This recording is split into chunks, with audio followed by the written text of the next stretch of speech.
আমাৰ জীৱনত আনক ক'ব পৰাকৈ এটা গল্প থকাটো প্ৰয়োজন, সেয়া সুখৰে হওক বা দুখৰে হওক।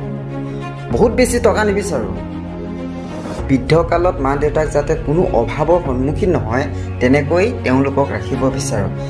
আমাৰ হৃদয়ৰ আশে পাশে কোনো নাই, কেৱল মা আছে। ভগৱান শ্ৰীকৃষ্ণই কৈছিল, যদি জীৱনত কেতিয়াবা সুযোগ পোৱা, তোমাৰ নিজৰ স্বাৰ্থ সিদ্ধি নকৰি আনক সহায় কৰাৰ প্ৰয়াস কৰিবা। বহুতেই তোমাক দেখুৱাব এই পৃথিৱীখন কিমান সুন্দৰ, খুব কম সংখ্যকেহে তোমাক দেখুৱাব এইখন পৃথিৱীত তুমি কিমান সুন্দৰ। আমাৰ জীৱনটো এটা জ্বলি থকা লাইটৰ দৰে, কেতিয়া ফিউজ হৈ যায় কোনেও ক'ব নোৱাৰে। জীয়াই থকা কালচোৱাত নিজৰ সফলতাৰ এটা কাহিনী মৃত্যুৰ আগলৈকে লিখি যোৱা, যিটো জীৱনত কৰিব লগা আছে। মনত থিতাপি লোৱা, ইউ কেন ডু ইট।